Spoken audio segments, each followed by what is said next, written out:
Bonjour, nous sommes le 25 juillet 2023 et on se retrouve pour un nouveau bulletin d'information en Ukraine. Alors tout d'abord quelques informations générales. Il y a eu une nouvelle aide américaine d'un montant de 1,3 milliard de dollars, avec notamment 4 systèmes de défense antiaérien NASAMS, des obus d'artillerie, de l'équipement pour le déminage, des drones Phoenix Ghost et Switchblade, et des moyens de lutte de contre-batterie et également des moyens de guerre électronique.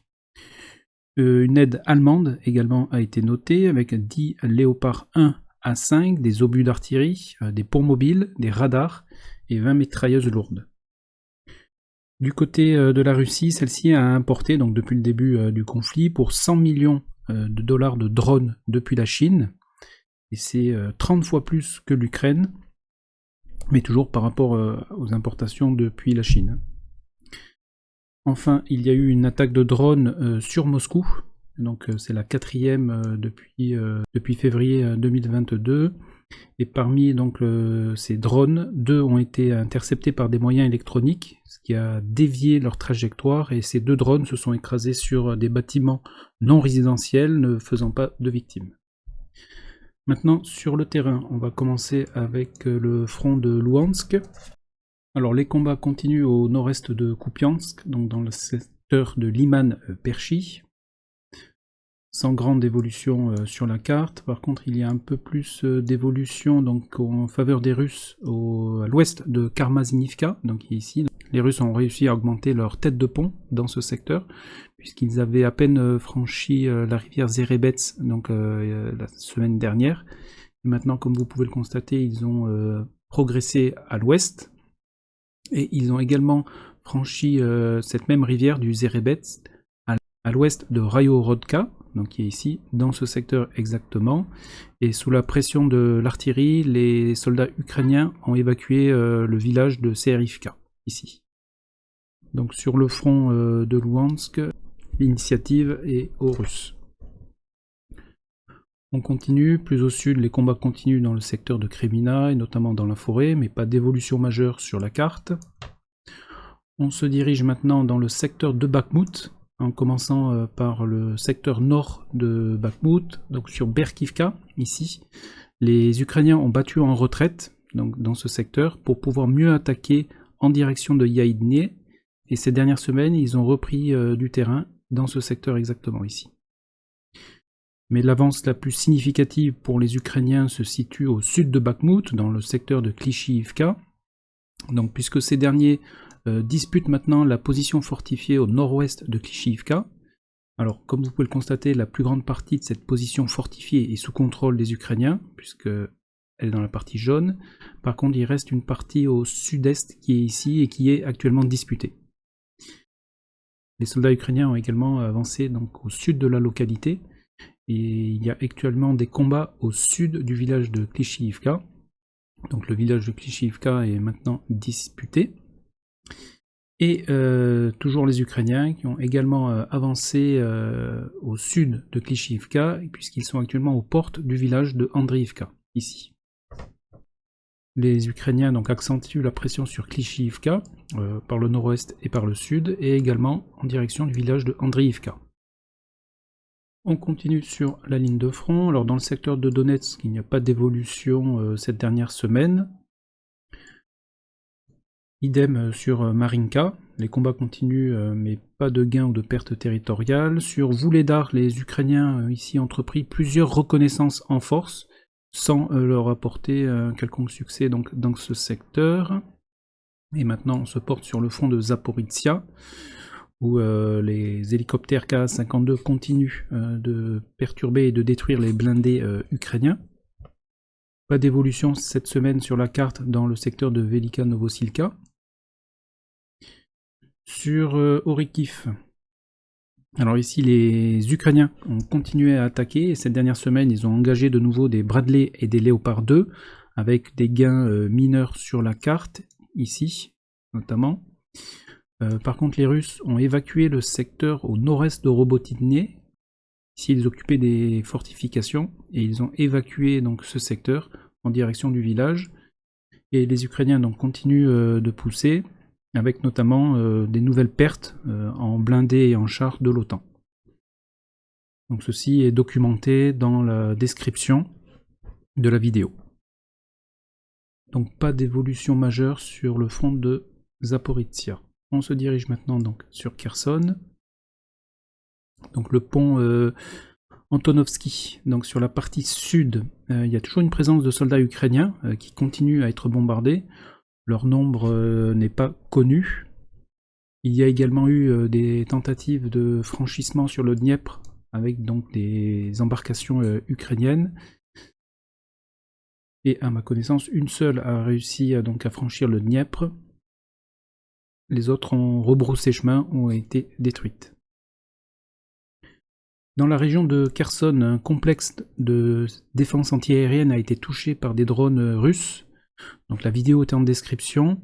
Il pourrait s'agir de NASAMS 2, de SAMP-T, donc franco-italien, ou je pencherai davantage pour des modèles Spada espagnols, mais vous pouvez vous faire votre propre avis avec la vidéo qui est en description. La ville de Mykolaïv a également été bombardée, et en parlant de bombardement, c'est la ville d'Odessa, cette dernière semaine, qui a été le plus bombardée.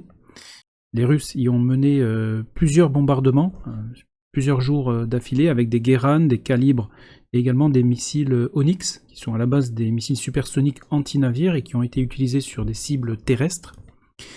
Et donc sur Odessa ont été visés des dépôts pétroliers, des installations portuaires aussi, avec notamment la destruction de 60 000 tonnes de céréales dans les stocks du port. Ici, il est à noter que la défense antiaérienne ukrainienne est moins efficace qu'à l'accoutumée, puisque moins de 50% des missiles et drones russes ont été interceptés. Et c'est vrai que la défense antiaérienne ukrainienne nous avait habitués à de meilleurs résultats. Il y a également eu des bombardements dans le secteur de Zatoka. Alors souvenez-vous donc de ce pont qui avait été plusieurs fois bombardé. Et cette fois-ci, c'est un entrepôt donc au sud-est du pont qui a été visé. Et également un important bombardement sur le port de Reni, qui est donc sur le Danube.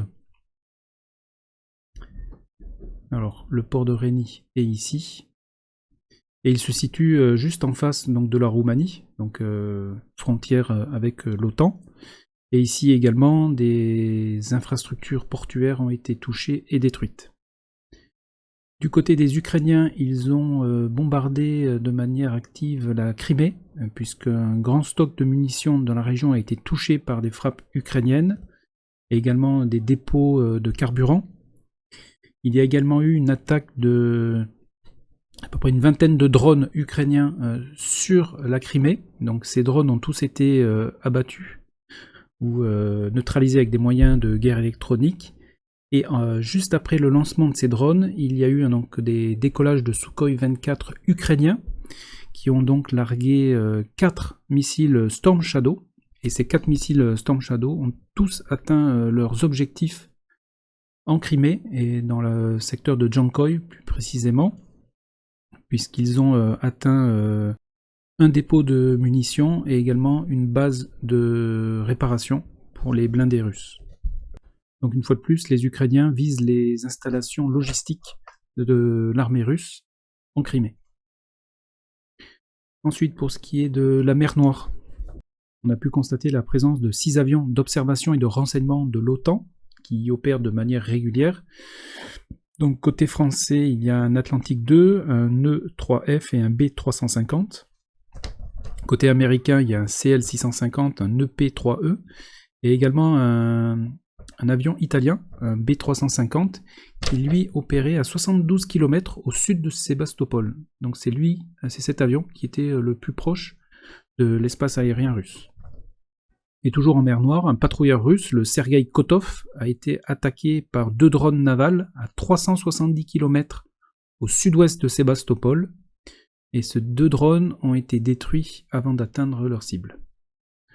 Donc voilà, pour les renseignements au 25 juillet 2023. Donc en résumé, les Russes ont l'initiative sur le front de Louhansk, puisqu'ils ont progressé cette dernière semaine dans le secteur Rayhorodotka-Karmazinivka. Les Ukrainiens, quant à eux, gardent l'initiative dans le secteur de Bakhmout, et plus précisément au sud de Bakhmout, dans le secteur de Klishivka, puisqu'ils sont entrés dans le village par le sud, et ils sont actuellement aux portes du village de Andriivka. Sur Zaporizhia, la ligne de front est stable, les Ukrainiens intensifient leurs frappes dans la profondeur, donc notamment avec les Storm Shadow, et ils ciblent particulièrement la logistique russe, que ce soit sur le front de Zaporizhia, mais également en Crimée. Au niveau des pertes, cette dernière semaine, les Russes ont perdu une dizaine de T-80, rien que sur la semaine.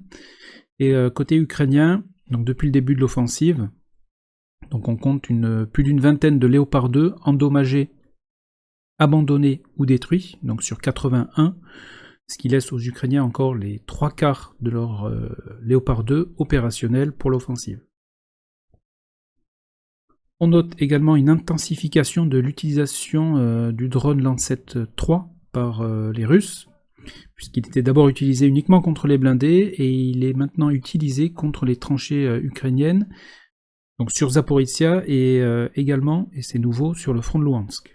Et en parlant des Russes, donc ces derniers fabriquent autant d'armes en un mois qu'en un an en temps de paix, donc ils ont fabriqué autant d'armes en juillet 2023 que sur toute l'année 2021.